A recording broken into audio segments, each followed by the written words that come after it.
नमस्कार, मैं हूं आपके साथ में मानसा मलिक। न्याय के लिए सबसे बड़ी कहावत है कि अगर न्याय मिलने में देरी होती है तो वो अन्याय है। Justice delayed is justice denied. देश की न्यायपालिकाओं में केस पेंडेंसी सबसे बड़ी परेशानी का सबब है। इसी परेशानी को देश के मुख्य न्यायाधीश DY चंद्रचूड़ ने एक दूसरे नजरिए से उठाया है। वैसे आम लोगों की धारणा है कि जजों की संख्या बढ़ाने से केस पेंडेंसी कम हो जाएगी। ज्यादा जज होंगे तो ज्यादा केस सुन सकेंगे, अधिक संख्या में जज तेजी से न्याय दे सकेंगे। इसी धारणा को गलत बताते हुए CJI ने कई बड़ी बातें कही हैं। CJI ने सुनवाई के दौरान कहा कि जजों की संख्या दोगुनी करने या बढ़ाना मुकदमों की पेंडेंसी कम करने का रामबाण नहीं है। हमें अच्छे न्यायाधीशों की जरूरत है। चीफ जस्टिस ऑफ इंडिया ने ऐसी टिप्पणी इसलिए की क्योंकि सुप्रीम कोर्ट में वकील अश्विनी उपाध्याय ने एक PIL दायर की थी, जिसमें कहा गया कि सुप्रीम कोर्ट इस बात की सुनवाई करे कि अगर देश के सभी न्यायालयों में जजों की तय संख्या दोगुनी कर दी जाती है तो देश में केसों की पेंडेंसी खत्म की जा सकती है। बहरहाल सुप्रीम कोर्ट ने इस PIL पर सुनवाई करने से मना कर दिया है और कहा है कि देश के न्यायालयों में जजों के जो रिक्त पद खाली हैं वही भरना मुश्किल हो रहा है। ऐसे में जजों की संख्या बढ़ाने से और नए जज कहां से लेकर आएंगे, इसका केस पेंडेंसी कम करने से कोई वास्ता नहीं है। अश्विनी उपाध्याय की PIL को खारिज करने से पहले CJI ने यह भी पूछा कि बॉम्बे हाई कोर्ट में जो इंफ्रास्ट्रक्चर है वो बताता है कि उस इंफ्रास्ट्रक्चर में भी नए जज की नियुक्ति नहीं की जा सकती। ऐसे में जजों की संख्या बढ़ाने से क्या फायदा होगा? भारतीय संविधान भारतीय नागरिकों को त्रिस्तरीय न्याय व्यवस्था प्रदान करता है, जिससे न्याय में पारदर्शिता रहे, कहीं भी गलती की गुंजाइश ना रहे। सबसे पहले केस जिला अदालतों में फाइल होता है। इसके बाद केस को पीड़ित हाई कोर्ट या उच्च न्यायालय ले जा सकते हैं। इसके बाद भी सुप्रीम कोर्ट भी जाया जा सकता है, लेकिन न्यायालयों में न्यायाधीशों के पद रिक्त हैं, जिसकी वजह से केस में केवल तारीख पर तारीख मिल रही है और पेंडिंग केसेस की तादाद बढ़ती जा रही है। 15 सितंबर 2021 तक आपको बता दें, देश में 4.5 करोड़ केस पेंडिंग थे। सर्वोच्च अदालत में 2021 तक 70,000 केस पेंडिंग थे। उच्च न्यायालयों में 2021 तक 56 लाख केस पेंडिंग थे। निचली अदालतों में 2021 तक 4 करोड़ केस पेंडिंग थे। अब अगर इन केसेस को निपटाना है आज के ही संसाधनों में, तो उसमें वक्त कितना लगेगा, अब आप ये भी समझ लीजिए। तभी आप केस पेंडेंसी के दर्द को समझ पाएंगे। ये समय का आंकड़ा तब है जब आज के बाद देश की किसी भी अदालत में कोई नया केस दायर नहीं किया जाता है। तो सुप्रीम कोर्ट को अपने पेंडिंग केस निपटाने में 15 महीने का वक्त लगेगा। 15 महीने लगातार सुप्रीम कोर्ट की सभी बेंच को काम करना होगा। उच्च न्यायालयों को पेंडिंग केस खत्म करने में 36 महीने लगेंगे। निचली अदालतों को भी पेंडिंग केस खत्म करने में 36 महीने लगेंगे। यानी कि अगर नए नए केस दायर होते रहे तो केस की पेंडेंसी और बढ़ती जाएगी। केस पेंडेंसी बढ़ने से जनता को क्या नुकसान उठाना पड़ता है, अब आप ये भी समझ लीजिए। पेंडिंग केस अंडर ट्रायल माने जाते हैं। अंडर ट्रायल केस में आरोपी जेल में ही रहता है। सुनवाई न होने से दोषी और दोष मुक्ति तय नहीं होती है। पेंडेंसी की वजह से निर्दोष भी जेलों में ही रहते हैं। भारतीय न्याय व्यवस्था में निचली अदालतों में, अब ये आंकड़े भी आप ध्यान से देखिए, 87.6% लंबित मामले पड़े हुए हैं, जबकि देश की उच्च न्यायालयों में 12.3% केस पेंडिंग है। जबकि देश में साल 2010 और साल 2020 की तुलना करें तो हर साल लंबित जो केस हैं उनकी जो ग्रोथ रेट है वो 2.8% रही है। उच्च न्यायालयों में पेंडिंग 10 सालों में 20% की दर से, जबकि निचली अदालतों में 13% की दर से मामले बढ़ते गए हैं। न्याय के लिए तय समय से ज्यादा इंतजार करना भी अन्याय है। लेकिन क्या आपको पता है कि ऐसे भी केसेस हैं देश में जो 10 साल से भी ज्यादा वक्त से लंबित हैं। हाई कोर्ट और निचली अदालतों में 45 लाख केस ऐसे हैं जो 10 साल से ज्यादा वक्त से पेंडिंग है। हाई कोर्ट में 41% मामले हैं, निचली अदालतों में 8% मामले हैं। अब अगर ऐसे केसेस जो अदालतों में 5 साल से पेंडिंग हैं तो उनकी स्थिति भी आप जान लीजिए। हाई कोर्ट में 21% पेंडेंसी है, अधीनस्थ अदालतों में 23% पेंडेंसी है। पूर्व सीजेआई एनवी रमन्ना ने मई 2022 में कहा था कि 2016 में 20,811 जजों के पदों के लिए मंजूरी थी, 2022 में 24,112 जजों के पदों के लिए मंजूरी है। स्वीकृत पदों में 16% की बढ़ोतरी हुई है। देश में 10 लाख नागरिक पर 20 जज हैं। लेकिन पेंडेंसी की असली वजह है जजों के पदों का न भरा जाना। अधीनस्थ न्यायालय से लेकर उच्च न्यायालय और सुप्रीम कोर्ट तक में जजों के पद रिक्त हैं और ऐसे में पेंडेंसी बड़ी परेशानी का सबब बन जाती है। सुप्रीम कोर्ट में 34 जजों के पदों को मंजूरी मिली है, लेकिन अभी भी देश की सर्वोच्च अदालत में 2 जजों के पद रिक्त पड़े हुए हैं। देश के हाई कोर्ट में 38% पद खाली हैं। अधीनस्थ न्यायालय में 20% पद खाली हैं। ट्रिब्यूनल्स में 38% पद खाली हैं। अब देश में लंबित मामलों की बढ़ी संख्या की वजह से देश में अंडर ट्रायल कैदियों की संख्या भी जेलों में बढ़ती ही जा रही है, जो जेल प्रशासन के साथ साथ जनता के लिए भी बड़ी परेशानी है। देश की न्याय व्यवस्था में अलग अलग स्पेशल मामलों के लिए फास्ट ट्रैक अदालतें बनाई गई हैं। 2017 में 596 फास्ट ट्रैक अदालतें लगाई गई। 2018 में 619 फास्ट ट्रैक अदालतें हो गई। 2019 में 828 फास्ट ट्रैक अदालतें लगाई गई। उसके बाद अगले साल में यानी कि 2020 में 907 फास्ट ट्रैक अदालतें लगाई गई। 2021 में 956 फास्ट ट्रैक अदालतें लगाई गई। तो आंकड़ा तो ये बढ़ता चला गया साल दर साल। देश में मामलों को तेजी से निपटाने और न्याय की प्रक्रिया में तेजी लाने के लिए फास्ट ट्रैक कोर्ट बनाए गए थे, लेकिन तेजी से दर्ज होने वाले मामलों की वजह से इन कोर्ट में भी पेंडेंसी बढ़ती ही जा रही है। कानून मंत्री किरण रिजिजू ने भी फास्ट ट्रैक कोर्ट को लेकर यह कहा है कि फास्ट ट्रैक कोर्ट में 10,000 नए मामले दर्ज होते हैं, लेकिन इनमें से केवल 6,000 का निपटारा हो रहा है, जिससे इन अदालतों में भी पेंडेंसी बढ़ती ही जा रही है। 2021 तक फास्ट ट्रैक अदालतों में भी पेंडिंग केस की तादाद 9.2 लाख हो चुकी है। अब देश के सीजेआई डीवाई चंद्रचूड़ ने यह भी कहा है कि यूनाइटेड किंगडम और यूएसए में हर साल बड़ी अदालतें 154-155 केस का निपटारा कर देते हैं, और अगर हम भी उसी दर से केसेस निपटाने लगे तो हमारी पेंडेंसी खत्म हो जाएगी। लेकिन ये पेंडेंसी विचाराधीन कैदियों के लिए सबसे बड़ी मुसीबत बन चुकी है। देश की जेल में आपको बता दें 77% कैदी विचाराधीन हैं। विचाराधीन कैदियों पर आरोप सिद्ध नहीं है। करीब 4.8 लाख कैदी जेलों में बंद हैं। इनमें से 3.3 लाख कैदी विचाराधीन हैं। 2020 से 2021 तक अंडर ट्रायल या कहें कि विचाराधीन कैदियों की तादाद में 14.9% की बढ़ोतरी हुई है। जिला जेल में 51.4% अंडर ट्रायल कैदी हैं। सेंट्रल जेल में 36.2% अंडर ट्रायल कैदी हैं। सब जेल में 10.4% अंडर ट्रायल कैदी हैं। उत्तर प्रदेश की जेलों में बंद 90,000 से ज्यादा कैदी ऐसे हैं जो विचाराधीन हैं और अपने मुकदमे का इंतजार कर रहे हैं। और हैरान कर देने वाली बात तो यह है कि इन विचाराधीन कैदियों में कई ऐसे लोग हैं जो 5 साल से भी ज्यादा वक्त से जेल में बंद हैं। बिना दोषी ठहराए गए ये कैदी 5 साल से कैद में है। गृह मंत्रालय की रिपोर्ट के अनुसार 7,128 कैदी ऐसे हैं जो 5 साल से ज्यादा वक्त से जेल में हैं। इसका मतलब साफ है कि इन 7,128 कैदियों के मामले की सुनवाई ही शुरू नहीं हुई और वो 5 साल की कैद काट चुके हैं। ऐसे में अगर न्यायालय उनको 5 साल से कम की सजा देता है तो वो तुरंत जेल से निकल जाएंगे, लेकिन उनके वक्त को अदालत वापस नहीं कर पाएगी।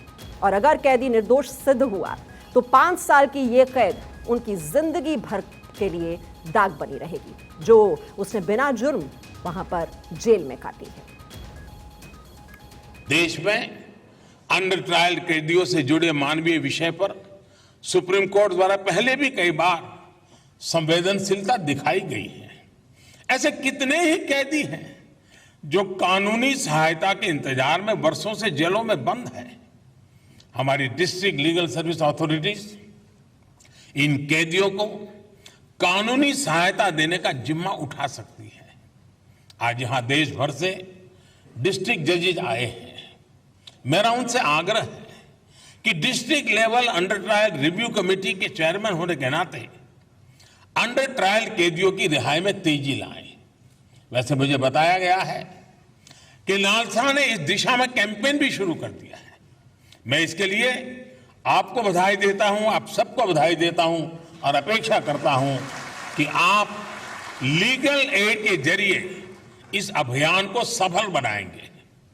मैं बार काउंसिल से भी आग्रह करूंगा कि इस अभियान से ज्यादा लॉयर्स को जुड़ने के लिए प्रेरित करें। तो इस मामले को बहुत ही गंभीरता से लेने की जरूरत है। केसेस की पेंडेंसी की वजह से देश की जेलों में भी दबाव दरअसल बढ़ता जा रहा है। देश की जेलों में ऑक्यूपेंसी रेट 117.6% हो गया है। इतना ज्यादा हो चुका है, यानी 100 कैदियों की जगह में 117 कैदी रह रहे हैं। यूपी की जेलों में ऑक्यूपेंसी रेट 176.5% है, यानी कि 100 कैदियों की जगह है, लेकिन रह कितने रहे हैं? 177 कैदी। यानी कि केस की पेंडेंसी विचाराधीन कैदियों की संख्या बढ़ाती है। विचाराधीन कैदियों की बढ़ती संख्या जेल पर दबाव बढ़ाती है, जिससे उनकी सुविधाओं पर असर पड़ता है।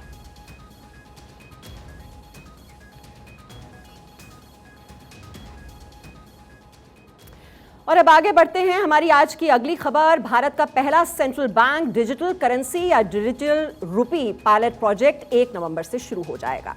भारतीय रिजर्व बैंक ने होलसेल सेगमेंट को ध्यान में रखते हुए डिजिटल रुपी का पायलट प्रोजेक्ट लॉन्च किया है।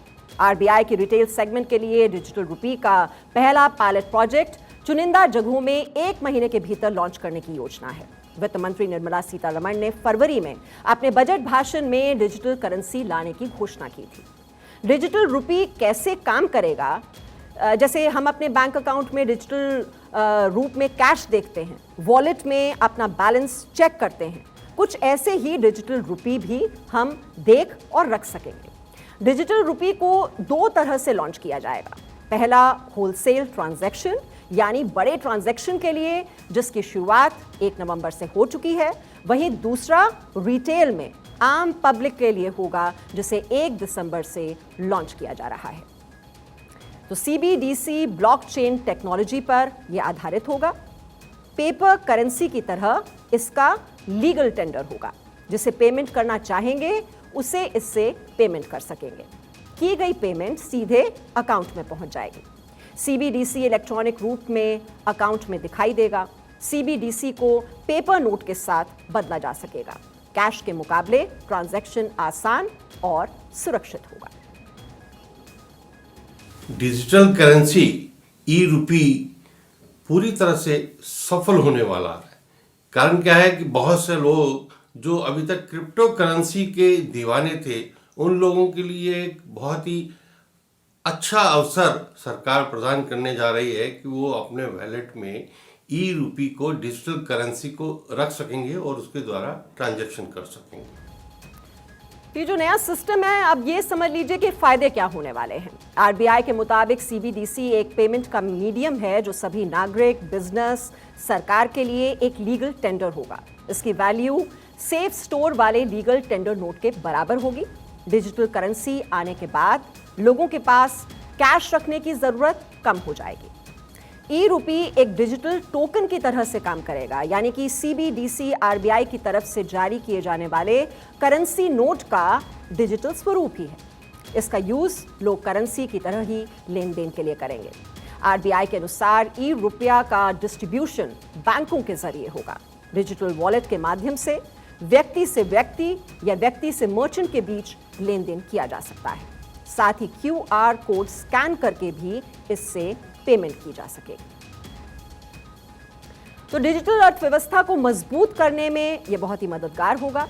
जेब में कैश रखने की नहीं पड़ेगी जरूरत। मोबाइल वॉलेट की तरह पेमेंट करने की सुविधा आपको मिलेगी। डिजिटल रुपया को बैंक मनी और कैश में आसानी से कन्वर्ट कर सकेंगे। विदेशों में पैसे भेजने की लागत में कमी आ जाएगी। बिना इंटरनेट के भी काम करेगा ई रुपी, ये भी इसका एक फायदा होने वाला है। मौजूदा करेंसी के बराबर होगी ई रुपी का वैल्यू। इसका जो लाभ होने वाला है वो सबसे बड़ा यह है कि अभी तक जो फिजिकल जो नोट हैं उनकी छपाई पर जो खर्चा आता है, जो फर्जी नोट मिलते हैं, ऐसी सब झंझटों से लोग बच जाएंगे। कैश को संभालने की आवश्यकता नहीं पड़ेगी और आसानी से पेमेंट की जा सकेगी। तो रिजर्व बैंक ने 1 नवंबर से बड़े ट्रांजैक्शन के लिए इस्तेमाल होने वाले डिजिटल रुपी के लिए कुल 9 बैंकों का चयन किया है। इन बैंकों में भारतीय state bank, bank of Baroda, union bank of India, HDFC bank, ICICI bank, Kotak Mahindra bank, yes bank, IDFC, first bank, HSBC ये शामिल हैं बैंक। और इस प्रोजेक्ट की कामयाबी के बाद इसमें और बैंकों को भी जोड़ा जाएगा। दिल्ली, मुंबई, बेंगलुरु और भुवनेश्वर में CBDC के खुदरा इस्तेमाल से जुड़ा पहला पायलट परीक्षण किया जाएगा। अहमदाबाद, गंगटोक, गुवाहाटी, हैदराबाद, इंदौर, कोच्चि, लखनऊ, पटना और शिमला में बाद में ये सेवा शुरू होगी। अब central bank digital currency CBDC यानी किसी देश के केंद्रीय बैंक की ओर से जारी वर्चुअल या डिजिटल करेंसी। बहामास ने अक्टूबर 2020 में सबसे पहले सैम डॉलर नाम से CBDC शुरू की। जमाइका, नाइजीरिया समेत 8 पूर्वी कैरेबियाई देशों में भी ये लॉन्च किया। रूस, चीन, सऊदी अरब, UAE, स्वीडन, दक्षिण Korea, Hong Kong, Thailand, Singapore, Malaysia, Ukraine, Kazakhstan, दक्षिण अफ्रीका और घाना इसमें शामिल। भारत सहित 26 देश अभी तक विकास के चरण में थे। डिजिटल रुपया भारत की डिजिटल यात्रा का अगला कदम साबित होने जा रहा है, जहां दुनिया के तमाम देश डिजिटल करेंसी की संरचना, जोखिम और क्रियान्वयन से जुड़ी रणनीतियों पर सर खपा रहे हैं। ऐसे में भारत इस क्षेत्र में वैश्विक मानदंड स्थापित करने में निर्णायक भूमिका निभा सकता है। क्रिप्टो करेंसी से बिल्कुल अलग है central bank digital currency. Crypto currency के दाम घटते बढ़ते रहते हैं। सेंट्रल बैंक डिजिटल करेंसी के दाम स्थिर रहते हैं, स्टेबल रहते हैं। क्रिप्टो करेंसी निजी है जबकि डिजिटल करेंसी सरकारी है। क्रिप्टो करेंसी पर सरकार का कंट्रोल नहीं होता है। डिजिटल करेंसी पूरी तरह से रेगुलेटेड है। तो यह फर्क है क्रिप्टो करेंसी और डिजिटल करेंसी। यदि किसी नेटवर्क की वजह से करेंसी की ट्रांजैक्शंस फंस जाती है तो वो भी बैंक जो है उसको सुलझा लेंगे। उसका जो पेमेंट का सिस्टम है, जिस प्रकार से बाकी पेमेंट गेटवे हैं या पेमेंट वैलेट्स हैं, उनमें जो भी अगर समस्या आती है तो बैंकों द्वारा या चलाए जा रहे गेटवे द्वारा उसको सुलझाया जाता है। उसी प्रकार किसी भी समस्या के आने पर बैंक उस ट्रांजैक्शन को जो है सुलझा लेंगे। और मोदी सरकार के आने के बाद से देश तेजी से डिजिटल क्रांति की ओर बढ़ रहा है। डिजिटल रुपी का ये कदम इसी क्रांति का एक हिस्सा है। डिजिटल रुपी के साथ साथ देश में एयरपोर्ट पर आपके सफर को आसान फेशियल रिकग्निशन तकनीक का इस्तेमाल होने वाला है। फेशियल रिकग्निशन टेक्नोलॉजी दरअसल बायोमेट्रिक टेक्नोलॉजी का ही एक पार्ट है, जो किसी व्यक्ति को उसके चेहरे से उसकी पहचान करने में मदद करता है। लोग इसे biometric artificial intelligence based application के रूप में भी पहचानते हैं, जिसका इस्तेमाल किसी व्यक्ति को उसके आंख के रेटिना, नाक, चेहरे के आकार के हिसाब से पहचाना जाता है। किसी फोटो, वीडियो या रियल टाइम में लोगों की पहचान करने के लिए फेशियल रिकग्निशन सिस्टम का यूज किया जाता है। Facial recognition technology algorithm scale पर काम करती है, जहां आप चेहरा देखते हैं, पहचानते हैं, लेकिन टेक्नोलॉजी फेस डेटा देखती है। उस डेटा को स्टोर और एक्सेस किया जा सकता है। ये तकनीक डेटा को रीड करके फोन का लॉक खोल देती है। आजकल के ज्यादातर स्मार्टफोन्स में सिक्योरिटी के लिए इसी तकनीक का इस्तेमाल किया जा रहा है। इसीलिए आप कोई भी यात्री जो हवाई सफर करना चाहता है, वो अपने घर से ही डिजी यात्रा ऐप के जरिए बुकिंग कर सकता है। इससे उसकी 50% समय की बचत होती है।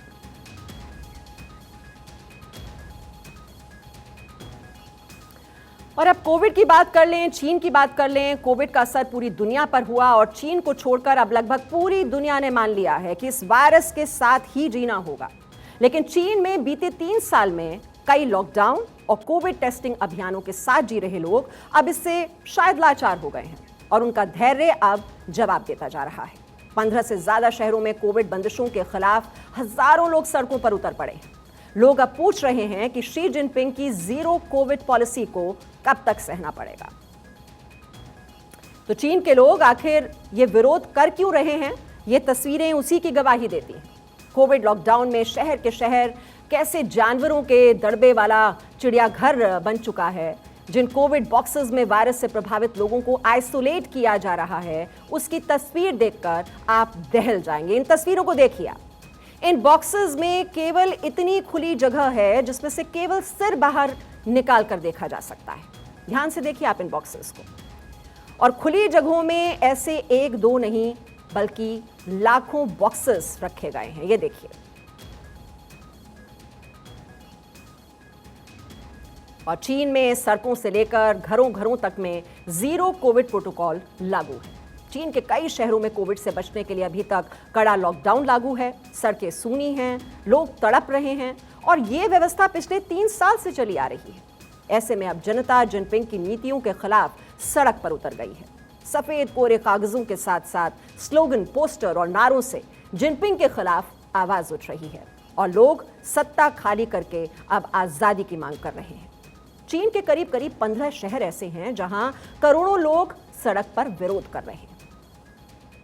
अब वो जगह भी आपको बता दें, ये जो विरोध की आवाज जो बुलंद हो रही है, अगर आप चीन के नक्शे पर देखेंगे तो Urumqi, Korla, Hotan, Lhasa, Chongqing, Lanzhou, Xi'an, Guangzhou, Wuhan, Shanghai, Nanjing, Zhengzhou, Shijiazhuang, Peking. तो आप देख रहे हैं ये इतने तमाम ये वहाँ पर ज़िले हैं, इलाके हैं और वहाँ पर ये विरोध के जो स्वर हैं वो सुनाई पड़ रहे हैं। सभी शहरों में तेजी से जिनपिंग के खिलाफ आवाज बुलंद हो गई है। सड़क पर चीनी नागरिक नारा लगा रहे हैं कि उनको टेस्ट नहीं, उनको खाना चाहिए, उनको सांस्कृतिक बदलाव नहीं, उनको आज़ादी चाहिए। और अपने खिलाफ बढ़ते विद्रोह को देखते हुए अब जिनपिंग ने 3 तरह की ढिलाई की बात कही है। यानी कि जो बहुत से रिस्ट्रिक्शंस लगा दिए गए हैं, अब उनमें कुछ ढिलाई की बात कहने लग गए हैं शी जिनपिंग। बीजिंग में अपार्टमेंट के रास्ते ब्लॉक नहीं किए जाएंगे। गुआंगझाऊ में मास टेस्टिंग आसान की जाएगी। जिनजियांग में लो रिस्क वाले इलाके खोले जाएंगे। तो ये कुछ रिस्ट्रिक्शंस हैं जिनमें ढील देने की बात कही जा रही है शी जिनपिंग के द्वारा। और इसी साल सितंबर में जिनपिंग को तीसरी बार सीपीसी में ताजपोशी मिली है। लेकिन उनके अहंकार में उनकी राह को और ज्यादा कांटों भरा बना दिया है। मार्च से अब तक कैसे जिनपिंग के खिलाफ माहौल बना है, आप ये भी समझ लीजिए। मार्च में शंघाई में खाने की कमी के बाद प्रदर्शन हुए। अप्रैल में लॉकडाउन के खिलाफ सोशल मीडिया प्रदर्शन हुआ। मई में पीकिंग यूनिवर्सिटी कैंपस में छात्रों का आंदोलन हुआ, उसकी शुरुआत हुई। उसके बाद जून में हेनान के लोगों के जो पैसे हैं वो झेंगझाऊ चले गए। वो भी बिल्कुल लाचार महसूस कर रहे थे अपने आप को। और लॉकडाउन की वजह से लोग झेंझुआई जा नहीं सके। अक्टूबर में ल्हासा में लॉकडाउन में पुलिस की बर्बरता दिखाई दी। उसके बाद नवंबर के महीने की बात की जाए तो आईफोन फैक्ट्री में सैलरी के लिए वर्कर्स का प्रोटेस्ट हुआ। उरुमकी में अपार्टमेंट में आग लगने की वजह से 10 लोग मारे गए। उरुमकी का यही अग्निकांड दरअसल जिनपिंग के खिलाफ ट्रिगर पॉइंट बन गया, क्योंकि लोग जान बचाने के लिए सड़कों पर भी नहीं निकल सकते थे, क्योंकि सड़क पर तो कड़ा लॉकडाउन लगा हुआ था। जिनपिंग के सत्ता में आने के बाद से माना जा रहा है कि यह प्रदर्शन अब तक का सबसे बड़ा विरोध प्रदर्शन है। ये देखिए तस्वीरें। इसके अलावा चीन में बीते सोमवार को एक दिन में कोविड पॉजिटिव के नए केसेस की तादाद अगर की बात की जाए तो वो 40,000 को भी पार कर चुकी है।